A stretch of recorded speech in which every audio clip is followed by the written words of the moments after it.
So, yeah, as Mick said, my name's Carmen. So today I'm going to talk about basically my experience over working in a few different sporting codes and just lessons that I've learned, not necessarily stuff I learned at uni, but stuff I learned on the job, and then how that shaped my practice. So a bit of how it started. So back in 2014, was lucky enough to get an internship at the Victorian Institute of Sport, where I was working in physiology, working with swimming, cycling and track and field. So working across those three sports, but mainly with swimming, which meant Saturday mornings and various other mornings throughout the week, I was on pool deck, chasing the coach up and down as he was yelled out numbers, and did that until about halfway through 2015. And when I started my master's, during my master's, I had to do a research component and applied to the Melbourne Rebels, was lucky enough to get that. So I did a research project looking at intensity and position and duration specific intensities, looking at different positional groups in rugby union. So relating game demands essentially, or worst case scenario, with our training and how that looked.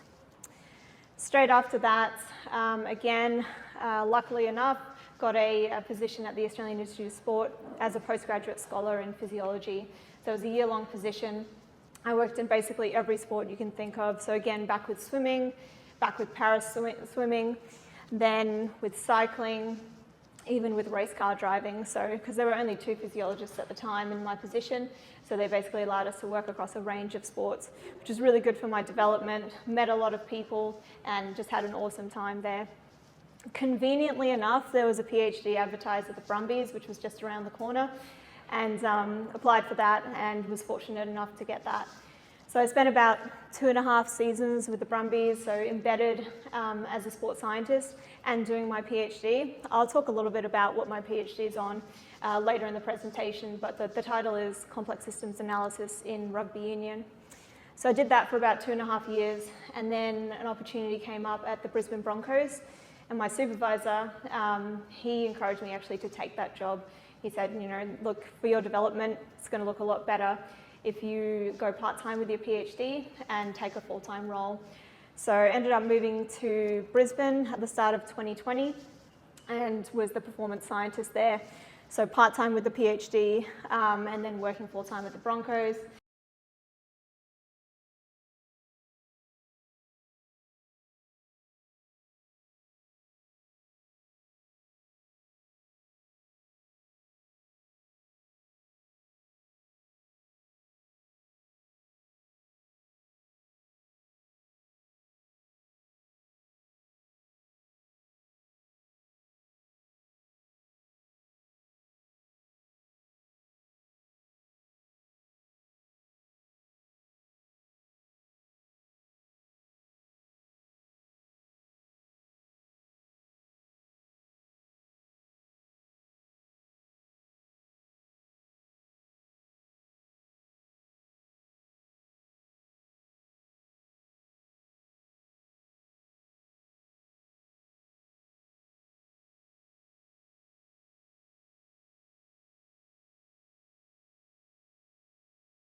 Bit of a how's it going to where I currently am. So currently the head of Perth Glory, head of performance at Perth Glory for the men's team there. So I've been there since July, so the start of this season, and yeah, enjoying the time there. New code, new position, very challenging, but also really, really exciting.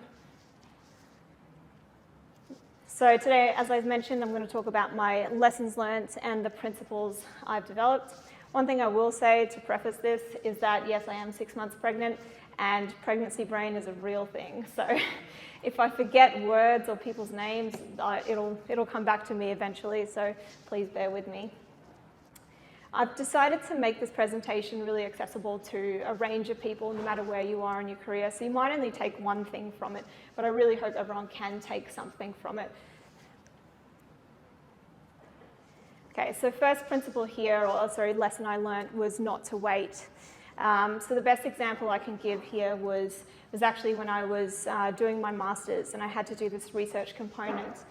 And I had been applying for internships because it needed to be with a professional sporting team, and I hadn't had any luck. Even after my year at the VIS, it is challenging, and especially in Melbourne, the pool is quite large. There's a lot of talent there, a lot of people who want positions. So I got contacted by the university and they said the Melbourne Rebels were actually looking for someone to complete a project there, and I was so keen for it. I love rugby union, grew up watching the sport. And so I applied, got an interview with Bryce Kavanagh, who was head of performance at the time. Had a face-to-face interview, got along really well. It was about, I think it was about a Monday, and he said, okay, before the end of the week, I'm going to send you some data, and I'd like you to analyse this data. And he said he was going to send that to all the shortlisted candidates. So I said, sure. So I waited and waited for this data to come, and by Friday morning, no data had come. And at the time, this was back in 2016, I think. So Excel was kind of the main thing. R wasn't really that big, or Python wasn't that big. So I'd just been spending hours and hours a day just teaching myself Excel, and been watching like exceltricksforsports.com, and just I'd made all these fake spreadsheets basically. So I decided to put one together for Bryce and just made dummy data, made up rugby players and things that I thought he might find interesting, looking at true change or not, typical errors, so on. And I just sent it to him and I just said, look, Bryce, haven't heard from you, so I thought I'd just send you something. I think he called me back within an hour and offered me the position. And he said he was so impressed with the initiative that I took to do that. So the lesson I learned there was just go to them first. So sometimes, what's the worst they're going to do? They're going to say no, right? Either way, if you don't go to them, it's going to be a no anyway. So that was a huge lesson for me. And also applying that to actually working as well. So when you're working with a coach, sometimes rather than actually just bring them an idea, I'll work on something to create for them, to show them, hey, do you think this is interesting?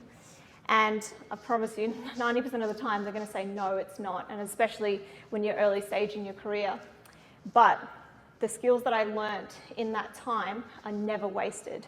So you could spend hours and hours writing some code, and then the coach goes, I don't understand it, it doesn't interest me. But you've just put in that many hours working on your Python or your R code, and that's now something that's going to help solidify a skill that you maybe didn't have or you already had, but has improved it. Okay, so this is a bit of a tongue-in-cheek.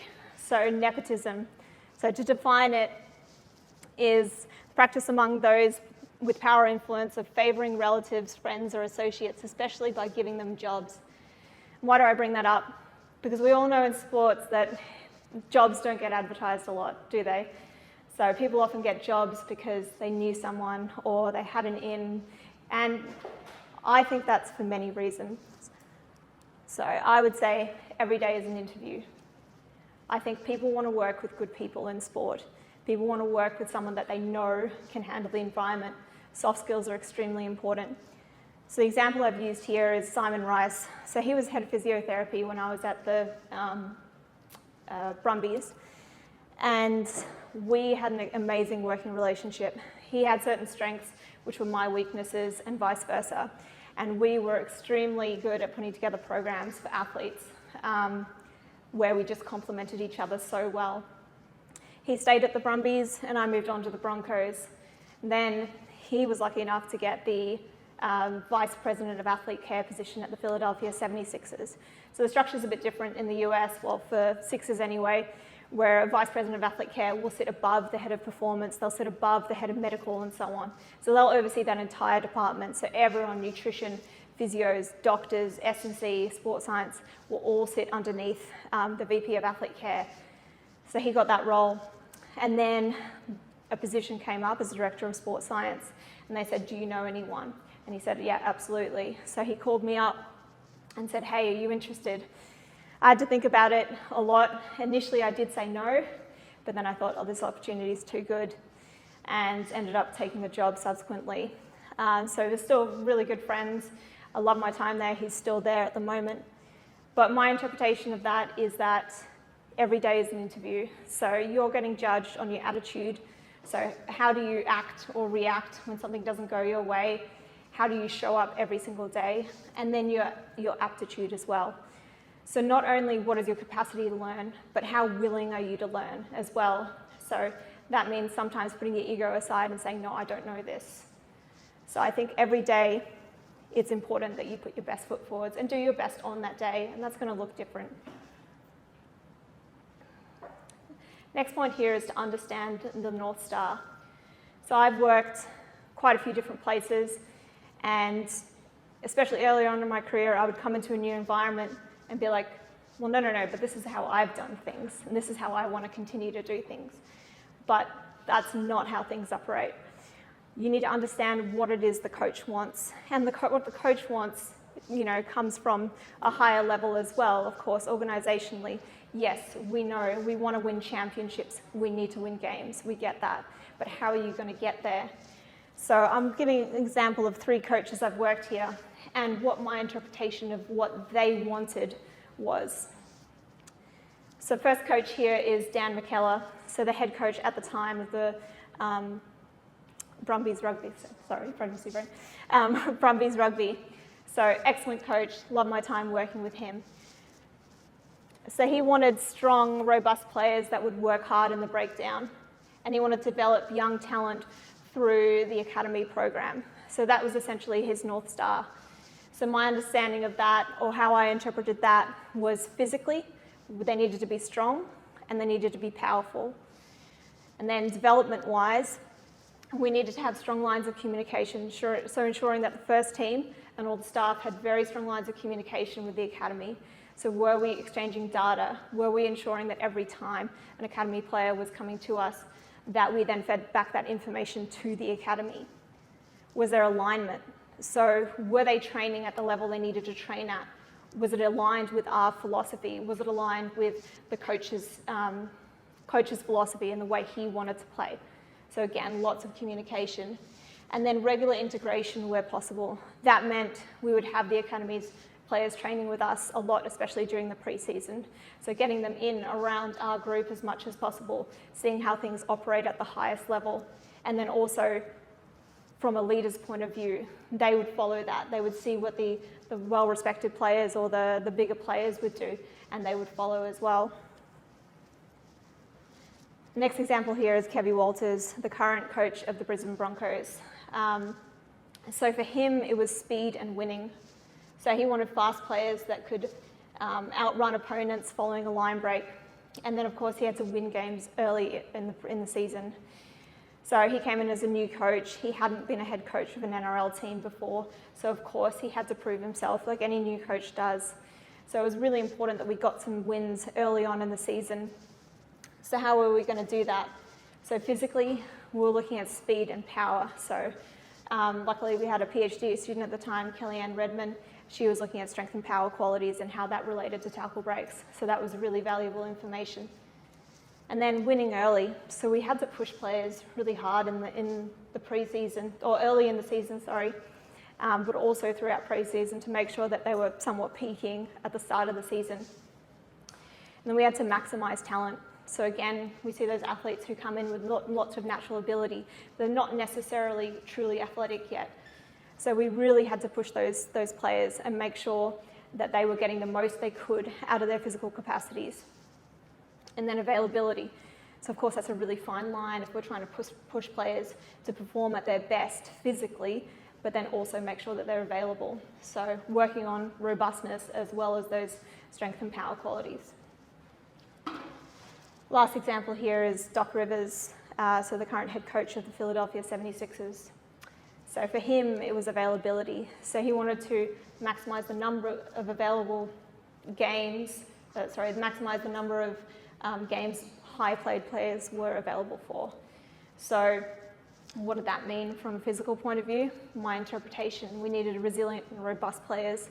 So it wasn't necessarily about really working on those physical qualities, let's say. They didn't have to be the fastest or jump the highest or so on. We just had to make sure that they weren't going to break down. Of course, you need those underlying qualities in order for that to happen as well. I understand that, but we needed to make sure that they were essentially armouring them to be available as much as possible. So then available to perform. So recovery, a huge thing. As Nathan illustrated before, Like, the schedule is insane. You're playing every second night. So you've got to get the most out of them on each night, and then somehow they've got to recover within the next, it's not even 48 hours sometimes. Sometimes it's 30 odd hours until they're playing again. Sometimes it's actually less than 24 when you're playing back-to-back. There's even situations where you're playing 5 games in 7 days. So how can we maximize recovery? So I was in charge of the travel schedule there, so I did get to plan when we were going to stay the night somewhere versus when you travel home afterwards.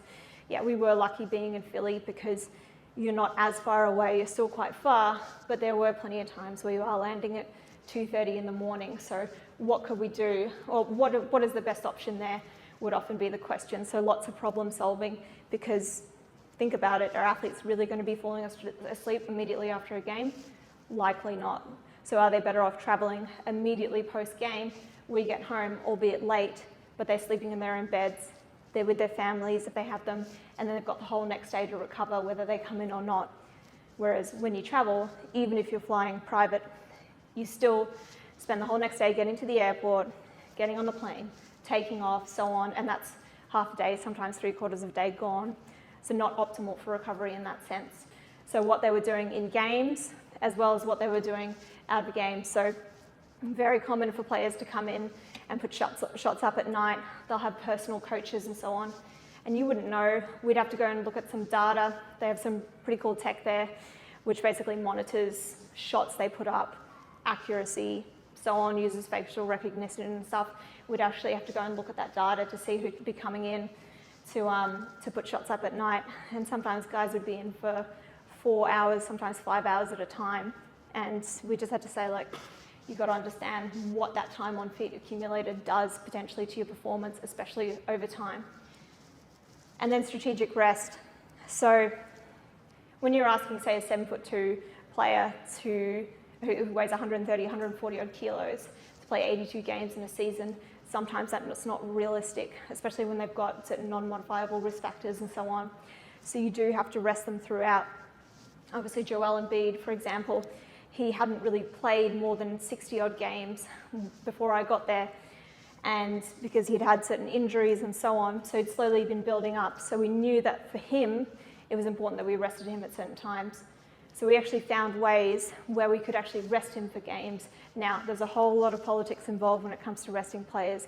You can't just choose any game to rest them. If they're injured legitimately, that's okay. However, if it's a nationally televised event, there's quite a few other stipulations about when you can and when you can't rest a player. So you have to think about all those factors. And then also, is it an important game? East Coast Conference games, when you're in that conference, is a little bit more important than West Coast and so on. Where are you in the season? But then thinking about, okay, well, when's our next game? So I'll use an example with Joel and a few of the other players at the time. We hadn't played in a day. We had a game coming up. We didn't have a game for another 3 days after that. So I went to the coach and I said, look, this is actually an opportunity for us to invest 3 of our starting guys. Why? Because they'll get 6 days rest in a season, during the season, which is unheard of in the NBA unless you're talking about the All-Stars break. So managed to convince the coach. Luckily, it wasn't a very important game. And believe it or not, we actually won, and we allowed those guys 6 days full rest. Well, they still trained somewhat in that time, but they didn't have to play a game. So a lot of that was about being strategic with how we rested. Sorry, I might want to take this with a question. If their contract stipulates, like, if they play a certain number of games, they get a bonus, who ultimately makes the call if they get a rest game or not? I'm not sure how many of those had that. Yeah, so your question is, like, if their contract says they have to play a certain number of games? They get a bonus, like, let's say example, Jaylen Brown, if he plays 65 games this year, he gets $1.5 million bonus. Right. Who makes the call if he gets a rest or not? It's always a conversation between the athlete and the staff member. So the athlete always has an input on that as well. Yeah. So next point here is to speak their language. So again, similar to before, I've gone into a lot of environments where I've thought, no, how I've done things or where I was previously, like, that's the best way to do things. We're the best program in the world. We're the best sports science reports ever. But what's the most important thing? It's getting useful information into the hands of someone who's actually going to do something with it. So it's really important how you convey that information. So again, I've got 3 examples here. Each one is a different coach who wanted to see certain information, whether it related to load or whatnot, something that was going to impact decision making. And I had 3 very different ways of presenting it, not how I would want to present it, but how they wanted to see it. So the first example, very basic. He wanted to see all the numbers, some very basic conditional formatting. He wanted to look at every single player in detail. What did they do for that session? But that's what he wanted. And then obviously conversations off the back of that. Second example here is a well-illustrated report. So yes, stats, everything built into the background. He didn't need to know how that occurred. He just wanted to know what are the key pieces of information. So for him, we ran a session that we would typically run on a -3, I think. And he would always run it exactly the same. So he wanted to see when we ran this session, who was above or below what they would usually do in terms of certain metrics. So only highlighting those that were potentially of importance. Last example here is just a conversation.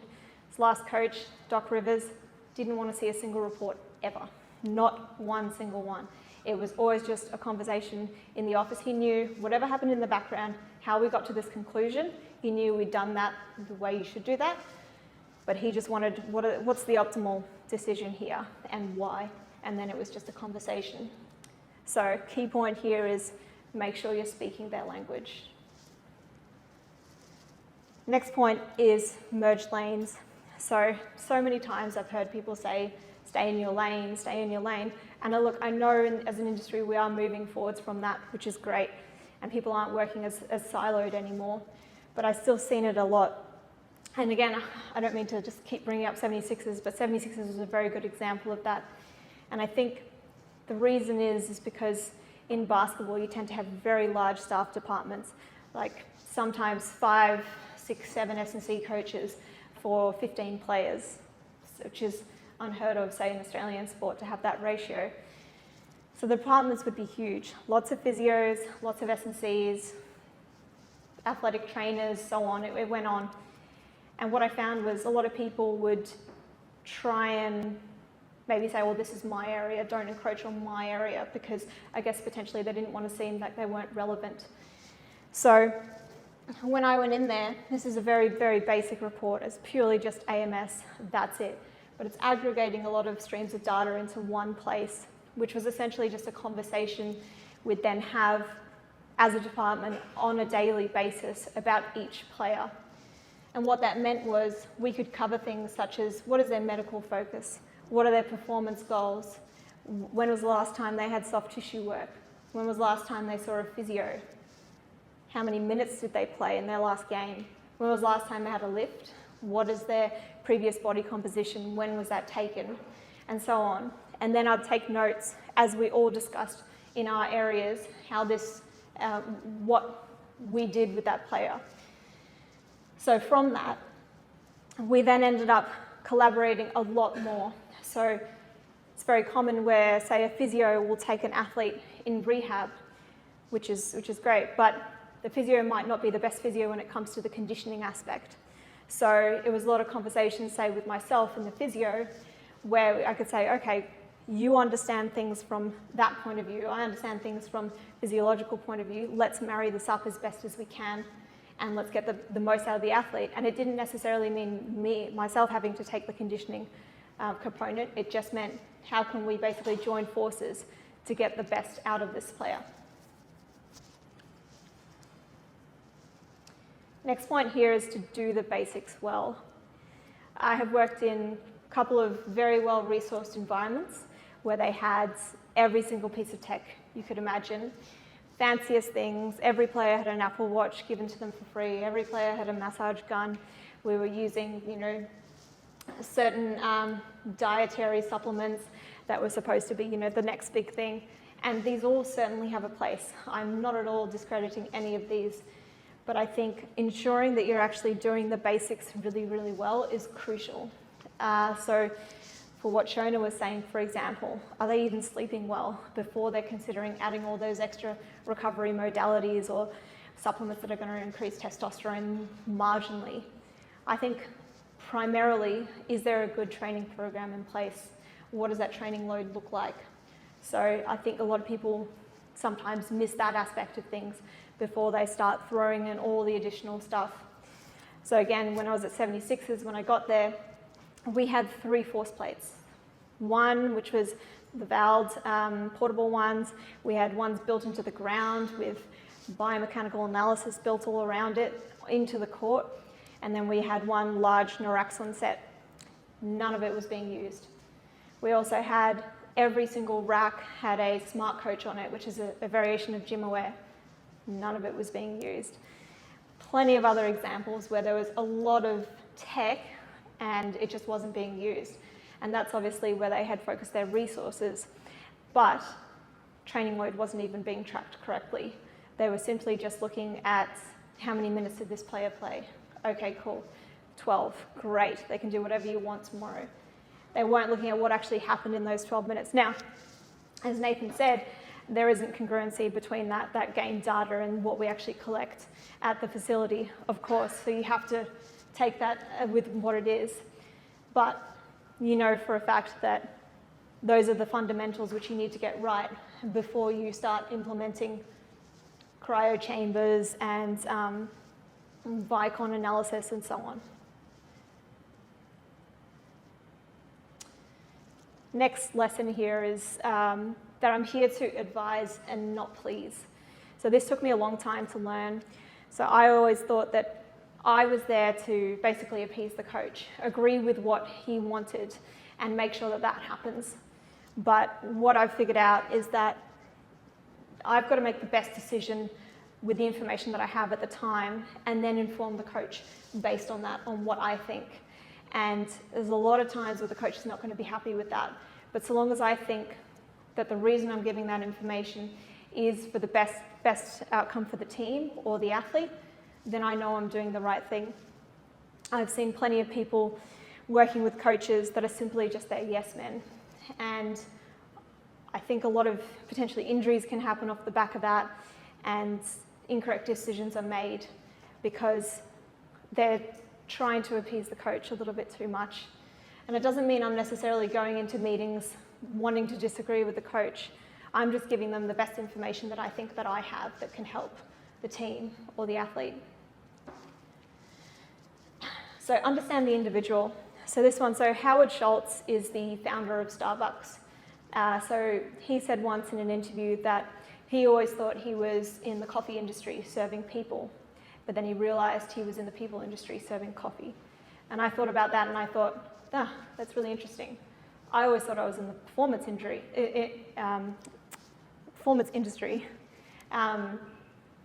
improving, developing people. But then I realized that I'm actually in the people industry, developing performance. And that was a really large change in my mindset.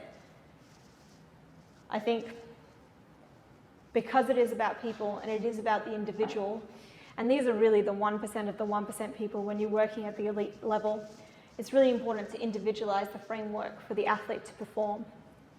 So every athlete has their own hopes, dreams, goals, fears, anxieties, and these are all things you need to take into account whenever you're working with an athlete. I think anxieties is a really big one because there's a difference between stress and perceived stress. So load, some people look at load, external load and internal load and go, yep, they're fine, whatnot. But that perception of that load could be very different from individual to individual. Likes and dislikes. So really good example here is early on in my career, I used to prescribe recovery more on a macro level. Everyone's doing this today because the research says post-game you do X or post-game you do Y. But if an athlete absolutely despises the cold, going into the ice bath could actually have adverse effects. So now it's a lot about individualizing that recovery to what the athlete prefers to do, because if perceptually they think certain modality is better than another, they might actually get improved results from that. Risk factors, of course, modifiable, non-modifiable, extremely important to consider when you start working with any athlete. So what are their needs? So what do they actually need from a sport perspective to a individual position perspective as well? What are their capacities and then what are their limitations? True but useless. So I've made countless and countless reports looking at data that I was like, oh, this looks cool. The coach will be super into this. And then the coach basically said, yeah, okay, but how does this influence performance? And I was like, yeah, I guess probably doesn't, does it? And there was nothing I could actually do with that data. So an example I've used here is spend 0.5% of the game scoring points. So what are you going to do with it? Spend more time scoring goals? Cool, obviously. So now whenever I create a report or any of the data I'm looking at, so rather than creating really large dashboards with every single metric, so every single force plate metric you can imagine or whatnot, I think, okay, well, what's actually usable here? What's important? And then what does the coach want to know? So that's how I frame every report that I do, or I go into every conversation with, well, this is how it impacts X, or this is how it impacts Y. So be curious. So I've been fortunate enough to be involved in some research, obviously my PhD being some of the research I've been involved in, but also co-authoring some studies as well, working with certain people. So, and I think what has been really beneficial about that, about the research that's been done, is it's been guided by the experience that I have or where I've been. So the experience guides the research question, then the research gives you insight, then the practice is maximized, in my opinion. So to give you some examples, I'm just going to take you through some of the research I've been involved in and how the research came about and then how that then influenced my practice. So first study here was a study done at the Brumbies, where we were actually looking at how a gym training session that we were already doing pre-field sessions on a match day -2 influenced testosterone to cortisol levels. So there had been previous studies done on looking at certain, say, physiological primers and what that did on hormone levels. There had also been studies done on looking at psychosocial interventions and how that had an impact on hormone levels as well. So it's been shown that high testosterone to cortisol ratios enhances assertiveness and cognitive processing, and especially in games, which resulted in improved decision-making and skill execution. So we were essentially looking at, well, what can we do to actually improve that? So what we did was, because those research studies that had been done before hadn't been done on the same cohort. So we said, okay, what if we looked at the same cohort and looked at a physical stimulus versus a psychosocial stimulus? So on a match day -2, we would take them through, we called it a speed power strength session. So we worked essentially from the velocity end of the force velocity curve up to the force end. And here's an example here. It's available in the paper. I can send through the paper to anyone who's interested after the presentation. And it shows just a brief outline. And remembering this is very specific to this cohort that we had, to rugby union as well. And essentially it started from reactive strength to low load speed strength, high load speed strength, and finishing with maximum strength. So sets and reps were again designed for that cohort. So this was part of regular training, so it wasn't anything new that we were adding necessarily. We looked at both weeks, what happened to testosterone to cortisol ratio. We found that the testosterone in relation to cortisol was higher post this session on both weeks. So we could say that, okay, this seems to have a beneficial effect on our hormones. Then we introduced a motivational speaker who gave a presentation on a match day -1. So he was an ex-player, played for Australia, very well known in the club, very well respected as well. So he gave the presentation and we found we also had increases in testosterone to cortisol ratio. So to that, there was a lot of individual variation. So we realized that, okay, we do have this physical intervention that we can do to improve our testosterone to cortisol ratio, but there is also in our toolbox a psychosocial intervention as well. So in practice, so here's an example now where I am at the Perth Glory Football Club, where despite some resentment towards the start of the season, I've now implemented our matchday -2 SPS session. So when I started at the Perth Glory, the players were barely lifting once a week. There is a bit of a stigma in soccer, for example, where players are a little bit adverse to lifting and lifting heavy because we do spend so much time on pitch. It is a very technical, dominated sport, and strength hasn't been prioritised in the past. And I'm not saying we need to be lifting 4 times a week like rugby players sometimes are, but making sure we are at least, hitting certain qualities or making sure that our players are somewhat robust was important to me. So I was speaking about this yesterday actually, where at the start of pre-season we had players doing step-ups with 5 kilo dumbbells. We got to the point where now on 2 days before a game, straight before going out on pitch and doing our speed or running mechanics session, we've got players doing 140 kilo trap bar deadlifts, which would have been unheard of 6 months ago, let's say. So another example of how this was used in practice was at the Brumbies. We actually used it on game day. So we used this as a game day primer. But the caveat here was that it was player-led. So it was individual choice and context specific, again, specific to that cohort as well. We found that we had about 70% of the squad that would go in and lift on game days anywhere from 3 to 5 hours before the game, but not any sooner than that. Then what would happen was the remaining 30% actually ended up coming into the gym as well and just pumping the other guys up because they knew it didn't work for them, but they just wanted to be around the group. So that had positive effects as well. And then the other takeaway from this, or how I've implemented this in my practice, is that where there are weeks where we don't have the luxury of fitting in an additional physical stimulus, say we're on a 4-day turnaround or something, we can use the psychosocial stimulus. So currently we travel a lot, being on the West Coast, so we do have to sometimes use those psychosocial stimuli, and sometimes just showing a highlight reel of the player to the player or in a group setting, and that actually has shown improvements in testosterone to cortisol ratio. So the next one here is maximizing impact. So this is from my PhD, my second study that I published. So what I did was I interviewed 3 coaches that had coached a Rugby World Cup. So they had to have been a national level coach and they had to have coached at a Rugby World Cup. So the pool's not very large there, hence I could only get 3. Plus it was a World Cup year, so not many coaches were willing to give me all their tactics and so on. So, but I did manage to get 3. And what did I find?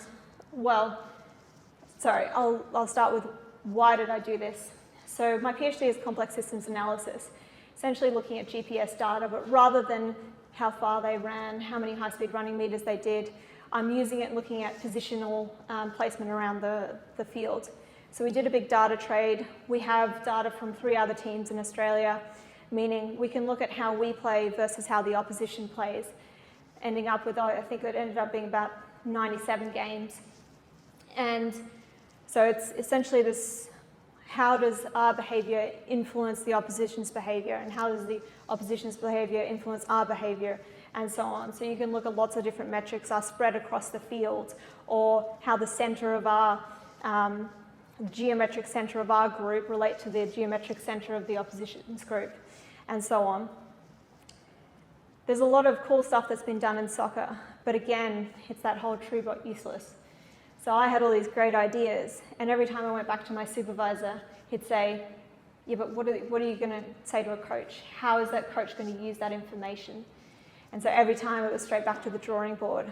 So then I said, well, what if I ask the coaches? What do they want to know? What do they want to see? Or what are they seeing that potentially we're not giving them? And that's how this research came about. So what did I find?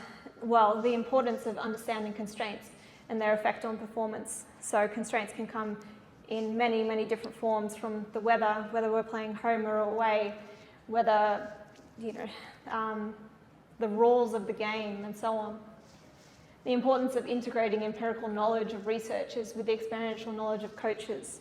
So there is a lot of research that's done that's fantastic. However, giving that research to a coach who needs to see this information, it's sometimes not something they want to see, or maybe not delivered in a way that they would find useful. So actually sitting with the coaches first and understanding what it is they want to know was a really good way to then initiate subsequent research off the back of that. And then ensuring coaches are receiving practical and useful information that meet their needs, which is a similar point. So here's just an example of some of the themes that I found. So looking at performance in relation to attack versus defence, set pieces, risks, external factors, and effort.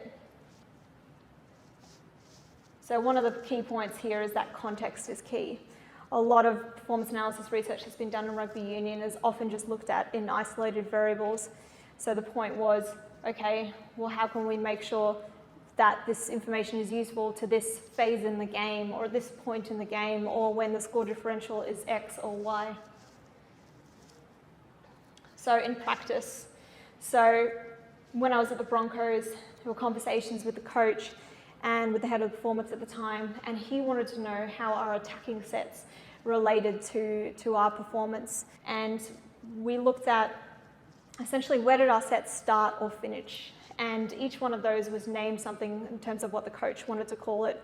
So anywhere from a defensive set to creating momentum, applying pressure, capitalising, and a power play.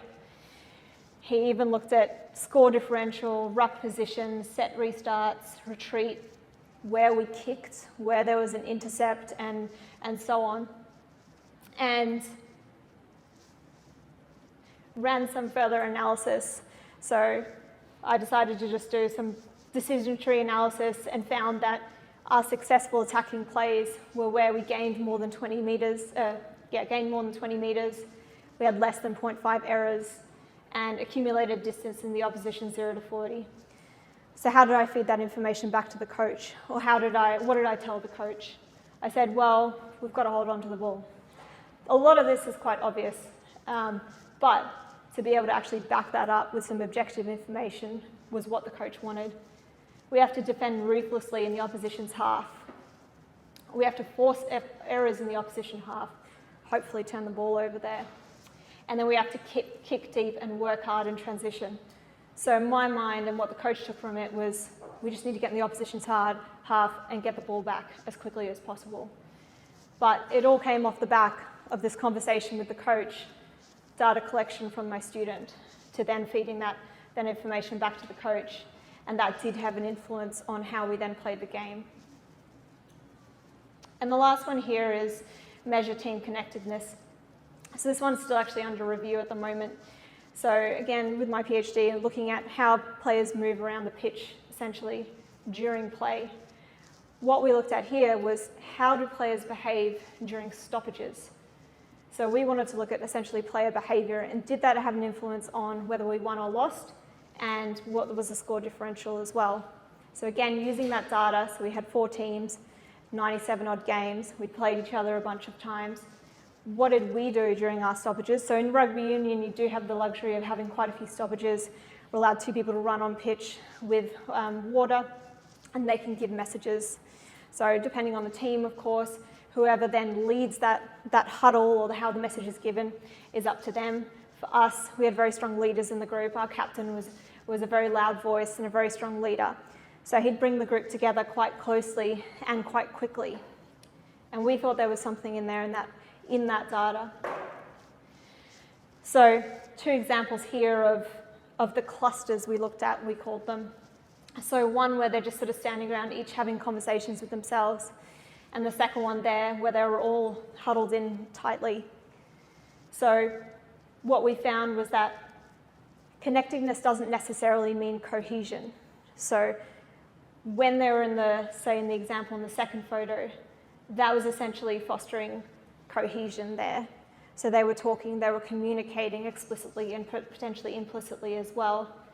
And that had a positive impact on performance, and the strongest relationship was actually with score differential. So we would win, and win by a lot, when we had a lot more stoppages with tight groups. Top example where not much communication going on, and that was less related to performance and less related to a score differential.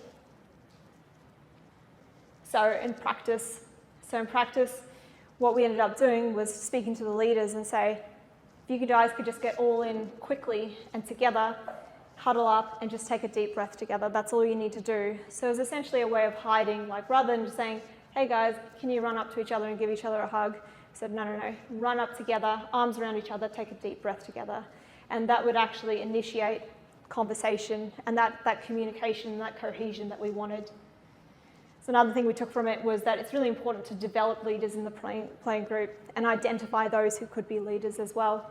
So we actually had people come in who would profile certain players that we thought could be potential leaders, and we profiled them for strong leadership qualities, and we would develop them. So we had a young leaders program, and they were the ones who would really drive that on-pitch communication, whether it was during stoppages or during ball and play. And then another thing that we implemented was a lot of player-led initiatives. So we had our recovery structure. We had a very good also PhD student at the time who was doing his PhD in recovery, but he gave it to them and said, this is what I want you guys to do. And he gave that to the leaders, and it was up to them to then ensure that that happened. So the leaders were there getting everyone into the ice baths, timing them, and that empowered them a lot to have something of their own and drive that. And finally, my last point here is to enjoy the ride. Sport is great. It takes up a lot of your life. It's a lifestyle. It's not a 9 to 5. It's late nights. It's a lot of travel. But some of the best people I know work in sport, and they're some of the closest friends that I have. And some of the best experiences I have been because of working in sport. So I think it's really important not to always take it too seriously. Of course, take it seriously when you're doing your job, but also enjoy the moments because they're precious. And it's all about, life's just about building experiences, right? Before I say thank you, we've got a workshop. Okay, so my workshop question is, part 1 would be, what experience or lesson has had the largest influence on your practice? The second part is, what was the impact / how did this change your practice? So it could be someone that you worked with that was a mentor who sparked something in you. It could be something that you discovered for yourself, potentially a mistake you made, which you then learned from, or a light bulb moment or an aha moment that happened to you. And then what was the actual change off the back of this?